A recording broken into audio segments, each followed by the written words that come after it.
নির্বাচনের উত্তাপের পর এবার কড়া নিরাপত্তা। বাংলায় জারি হয়েছে ১৬৩ ধারা। ৩রা মে থেকে ৪ঠা মে পর্যন্ত রাজ্যের একাধিক স্ট্রং রুম ঘিরে জারি হয়েছে কঠোর নিষেধাজ্ঞা।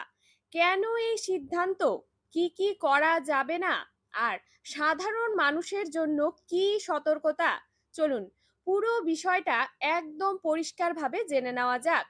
শুরুতেই বলি, বিধানসভা নির্বাচনের ভোট গ্রহণ শেষ হলেও সবচেয়ে গুরুত্বপূর্ণ পর্ব এখনো বাকি, সেটি হচ্ছে ভোট গণনা। আর সেই গণনার আগে ইভিএম মেশিনগুলো রাখা থাকে স্ট্রং রুমে, যেখানে নিরাপত্তা থাকে সর্বোচ্চ স্তরের। এই নিরাপত্তা নিশ্চিত করতেই ভারতীয় নাগরিক সুরক্ষা সংহিতা বা বিএনডব্লিউএস এর ১৬৩ ধারা জারি করা হয়েছে। এই ১৬৩ ধারা আসলে কি? খুব সহজভাবে বললে এটি একটি জরুরি প্রশাসনিক নির্দেশ, যার মাধ্যমে কোনো নির্দিষ্ট এলাকায় আইন শৃঙ্খলা বজায় রাখতে কিছু কার্যকলাপ সম্পূর্ণভাবে নিষিদ্ধ করা হয়। ঠিক যেমন আগে ১৪৪ ধারা জারি করা হতো, এখন বিএনডব্লিউএস অনুযায়ী ১৬৩ ধারা সেই কাজ করছে। এবার সরাসরি দেখে নেওয়া যাক ৩রা মে থেকে ৪ঠা মে পর্যন্ত আপনি কি কি করতে পারবেন না। প্রথমত, জমায়েত একেবারেই নিষিদ্ধ। স্ট্রং রুম বা ভোট গণনা কেন্দ্রের ২০০ মিটারের মধ্যে ৫ জন বা তার বেশি মানুষ একসাথে জড়ো হতে পারবেন না। বন্ধুরা মিলে দাঁড়িয়ে গল্প করা, দল বেঁধে কোথাও যাওয়া, এই সময়ে সেই এলাকায় পুরোপুরি নিষিদ্ধ করা হয়েছে। দ্বিতীয়ত, কোনো ধরনের মিছিল বা রাজনৈতিক কার্যকলাপ করা যাবে না। হ্যাঁ, যেমন রেলিং, বিক্ষোভ, প্রতিবাদ, স্লোগান সব কিছুর ওপর নিষেধাজ্ঞা জারি হয়েছে। এমনকি ছোটখাটো জমায়েত যদি রাজনৈতিক উদ্দেশ্যে হয়, সেটাও আইন ভঙ্গ হিসেবে ধরা হবে। তৃতীয়ত, অস্ত্র বা বিপজ্জনক কোনো জিনিস বহন করা যাবে না। হ্যাঁ, যেমন লাঠি, পাথর, ছুরি, আগ্নেয়াস্ত্র, বিস্ফোরণ বা দাহ্য পদার্থ, এই সব কিছু নিয়ে এই নির্দিষ্ট এলাকায় প্রবেশ করলে কঠোর ব্যবস্থা নেওয়া হবে। চতুর্থত রয়েছে, অনুমতি ছাড়া স্ট্রং রুমের কাছে যাওয়া যাবে না। হ্যাঁ, যদি আপনি নির্বাচন কমিশন বা প্রশাসনের অনুমোদিত ব্যক্তি না হন, তাহলে ২০০ মিটারের ভেতরের প্রবেশ করা সম্পূর্ণভাবে নিষিদ্ধ। পঞ্চমত, যান চলাচলে বাধা সৃষ্টি করা যাবে না।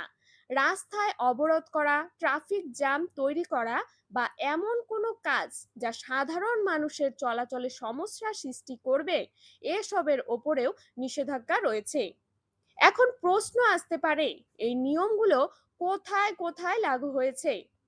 মূলত কলকাতা পুলিশের আওতাধীন বিভিন্ন গুরুত্বপূর্ণ এলাকা এবং রাজ্যের অন্যান্য স্ট্রং রুমের আশেপাশে এই ১৬৩ ধারা জারি করা হয়েছে। বিশেষ করে যেখানে ভোট গণনা হবে, সেখানে নিরাপত্তা আরও কড়া করা হয়েছে। এই নিষেধাজ্ঞা কতদিন থাকবে?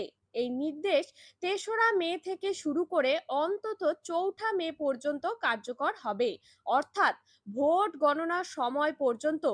প্রয়োজনে প্রশাসন এই সময়সীমা বাড়াতেও পারে। একটা গুরুত্বপূর্ণ বিষয়, এই নিয়ম কি সবার জন্য নয়। পুলিশ, কেন্দ্রীয় বাহিনী এবং নির্বাচন কমিশনারের অনুমোদিত কর্মীদের জন্য এই নিষেধাজ্ঞা প্রযোজ্য নয়। তারা তাদের দায়িত্ব অনুযায়ী ওই এলাকায় চলাচল করতে পারবেন। এবার সবচেয়ে গুরুত্বপূর্ণ অংশ, এই নিয়ম ভাঙলে কি হবে জেনে নিন। যদি কেউ এই ১৬৩ ধারা অমান্য করেন, তাহলে তার বিরুদ্ধে কড়া আইনি ব্যবস্থা নেওয়া হবে। হ্যাঁ, গ্রেপ্তার থেকে শুরু করে মামলা সবই হতে পারে। তাই কোনোভাবেই এই নির্দেশ অমান্য করা উচিত নয়। সাধারণ মানুষ এর জন্য কি করণীয়? যদি আপনার বাড়ি বা কাজের জায়গা ওই ২০০ মিটারের মধ্যে পড়ে, তাহলে অযথা বাইরে না বেরোনোই ভালো। প্রশাসনের নির্দেশ মেনে চলুন এবং কোনো রকম গুজবে কান দেবেন না। শেষে একটা কথাই বলবো, এই নিয়ম আপনার বিরুদ্ধে নয়, আপনার নিরাপত্তার জন্য। যাতে ভোট গণনা সুষ্ঠুভাবে হয় এবং কোনো ধরনের বিশৃঙ্খলা না ঘটে। সেই লক্ষ্যেই এই কড়া পদক্ষেপ নেওয়া হয়েছে। এই ধরনের গুরুত্বপূর্ণ আপডেট পেতে আমাদের সঙ্গে থাকুন। ভিডিওটি ভালো লাগলে লাইক করুন, শেয়ার করুন আর চ্যানেলটিকে সাবস্ক্রাইব করতে ভুলবেন না। ধন্যবাদ।